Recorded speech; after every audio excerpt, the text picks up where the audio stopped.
আমাদের এই ছেলে আমাদের। যুবক ভাই, তোমরা আমাদেরই। তুমি এক পবিত্র মায়ের সন্তান, তুমি এক পবিত্র বাবার সন্তান। সিনেমার নর্তকী তোমাকে বড় করে নাই, ফুটবল ক্রিকেটের খেলোয়াড় তোমাকে বড়, আর্জেন্টিনা তোমার বাপ না, ব্রাজিল তোমার আব্বা না, ইমানদার মুসলমান তোমার বাবা।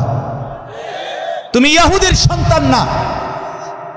এই মুসলমানের বাচ্চা, তুমি কার মতো চুল রাখছো? তুমি তো মুসলমানের সন্তান। যাদের চুল এরকম বড়, এই ফ্যাশনেবল চুল, এটা ফ্যাশন না, এটা ইহুদিদের চুল, এটা খ্রিস্টানদের চুল, এটা নাস্তিক মোর্তাদের চুল, এটা দাজ্জালের চুল, এটা আবু জাহেলের চুল, এটা জাহান্নামীদের চুল। বলে হুজুর মাইক ফাইয়া গাছ জোরে কইছেন। না না, এটা কোরআনুল কারীম থেকে বলছে। আল্লাহ তাআলা কোরআনে সরাসরি আবু জাহেলকে বলছে, আবু জাহেল তুই বেশি বাড়াবাড়ি করছেন, তোরে আমি হাসরের ময়দানে তোর লম্বা ঝাঁকড়া চুল ধরে তোকে বেইজ্জতি করব।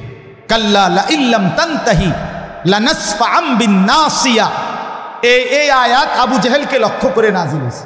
সূরা আলাক, ইকরা বিসমি রাব্বিকাল্লাযী খালাক, যেই সূরা, এই সূরার লাস্টে আছে।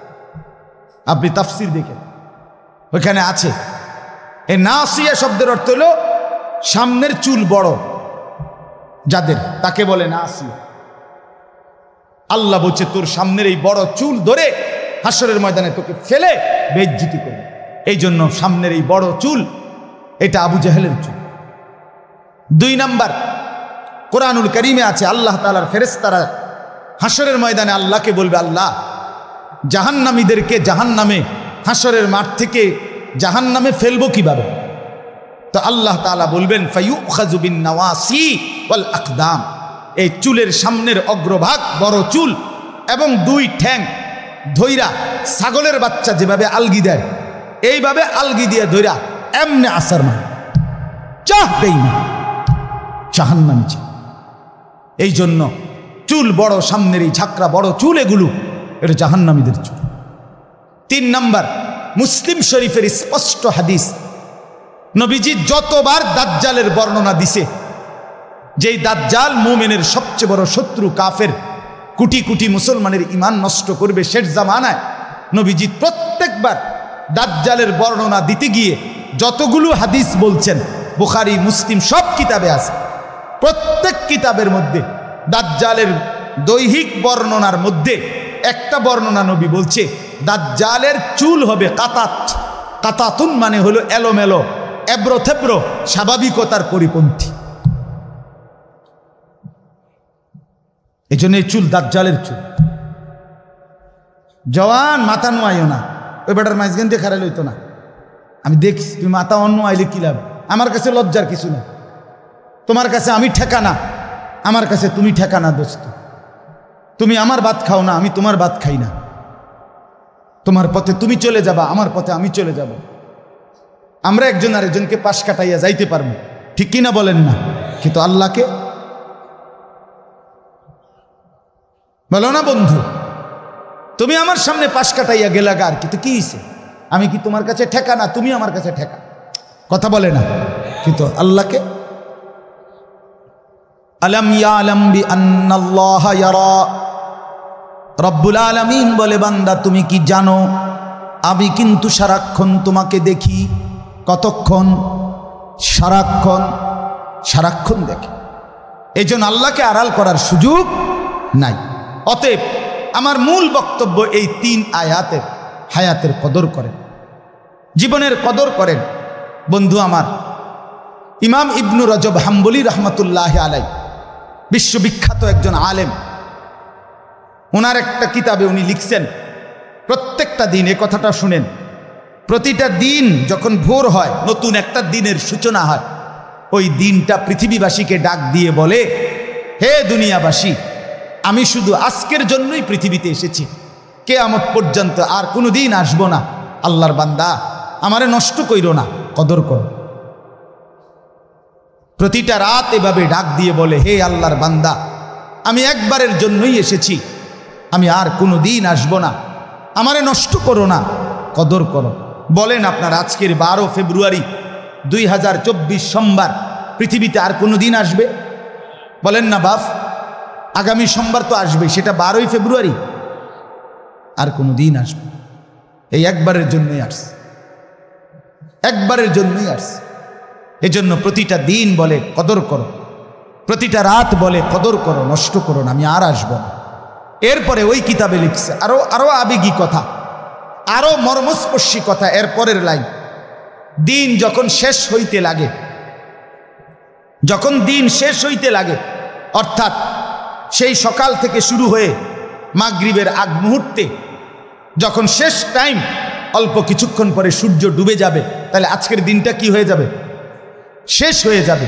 কসম আল্লাহর, কিতাবে লিখছে এই শেষ টাইমে আইসা দিন আবার ডাক দেয়, হে পৃথিবীবাসী, আল্লাহর বান্দা আমি তো চলে যাচ্ছি, এই আমি তো আর আসবো না, আমারে বিনা আমলে বিনা সেজদায় এভাবে ছেড়ে দিলাম, আমি এমনি এমনি তোমার জীবন থেকে চলে যাইতাম। আজকের ফজর, জোহর, আসর 3 ওয়াক্ত নামাজ, একটা সেজদাও দিলা না, আহা আল্লাহর বান্দা, তাহলে আমি তোমার জীবন থেকে এভাবে হারিয়ে যেতাম। এভাবে রাত যখন শেষ হয়, ভোর হইতে লাগে, তখন রাত্রিও ডেকে বলে, হে আল্লাহর বান্দা আমি তো চলে যাচ্ছি, আমি তো আর আসবো না, আমি বুঝি বিনা সেজদায় বিনা জিকিরে এভাবে হারিয়ে যেতাম তোমার থেকে। মাগরিবে, এশা, তাহাজ্জুদ একটা সেজদাও দিলা না, সারাটা রাত মোবাইলে নাচ গান, ছবি, নর্তকীর দৃশ্য, উলঙ্গ নাচ গান, বেহায়াপনা, সুদের লেনদেন, ঘুষের লেনদেন, হারামের লেনদেন, নাটক, সিনেমা, টেলিভিশন, অথবা শুধু শুধু ঘুমে সারাটা রাত শেষ করে দিলা, আমারে বুঝি বিনা আমলে বিদায় দিলা। এভাবে ডেকে আমার বাপ, কল্পনা করেন এক মা যদি কোনো সন্তানের কাছে সকালে আসে আর কিছু একটা চায়, সন্ধ্যাবেলায় সেই মা যদি আরেকবার বলে, পুত সারাটা দিন তোর কাছে চাইলাম, দিলি না, মা চলে যাচ্ছি, তাইলে তুই আমারে কিছুই দিবি না বাপ? তাহলে পৃথিবীর পাথর দিল সন্তানও তো দিলটা নরম হওয়ার কথা। কোনো বাবা যদি বলে, পুত আমি সেই 4টা ঘন্টা তোর সামনে বসে রয়েছি, তোর কাছে 200টা টাকা চাইছি, টাকাটা দিলি না পুত, দিবি না, তাইলে আমি চলে যাইতাম, এটা বললে কি পাষাণ দিল সন্তানের কলিজা নরম হবে না? তো আল্লাহর বান্দা, আল্লাহ তাআলাও তো ডাক দিছে, ইয়া আইয়ুহাল ইনসান মা গাররাকা বিরাব্বিকাল কারীম, হে মানুষ, আমার বান্দা, আমার মতো দয়ালু মেহেরবান মনিবকে ছেড়ে কে তোমারে আমার থেকে আড়াল করে ধোঁকা দিল? আমাকে বাদ দিয়ে বান্দা কাকে পেলে? সারাদিন একটা সেজদা দিলা না বান্দা, তুমি আমার চাইতে আপনজন কাকে পেলে? কোন সে বন্ধু পেলে যে বন্ধুকে পেয়ে আমার মতো আপন বন্ধুকে ছেড়ে দিলে? বান্দা বলো না, কি বলবেন? যুবক ভাই, তোমরা যারা আজকে সারাদিনে 1 ওয়াক্ত নামাজ পড়ো নাই, ফজর, জোহর, আসর, মাগরিব, এশা, 1 ওয়াক্ত নামাজের সেজদা যাদের কপালে নাই, তোমার মালিক তো তোমাকে ডাক দিছে। তোমার মালিক বলছে, বান্দা আলাম ইয়ানি লিল্লাযীনা আমানু আন তাখশা কুলুবুহুম লিযিকরিল্লাহ।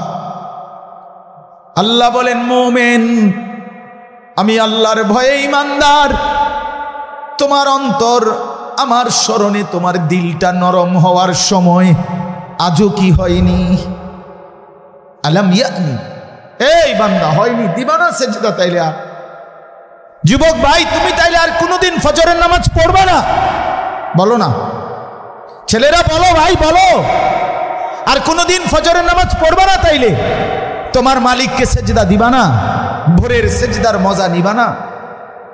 আহ আহ 5 ওয়াক্ত নামাজের সেজদা কেন দিলেন? এই বাবা, আপনাদের যাদের ছেলে নামাজ পড়ে না, আপনারা কেমনে বেঁচে আছেন? কার জন্য সংসার সাজাচ্ছেন? কার জন্য? ওয়া'মুর আহলাকা বিস-সালাহ, আল্লাহ কোরআনে বলছে পরিবারের সদস্যদেরকে নামাজের আদেশ করুন, নামাজের আদেশ করুন। ইব্রাহিম আলাইহিস সালাম ইসমাঈল আর হাজেরাকে মরুভূমিতে 1 ফোঁটা পানি খাদ্য খাবার জনবসতিহীন জায়গায় রেখে খোদার কসম কোরআনে আছে। 1 নম্বর, ইব্রাহিম আলাইহিস সালাম দুধু মরুভূমিতে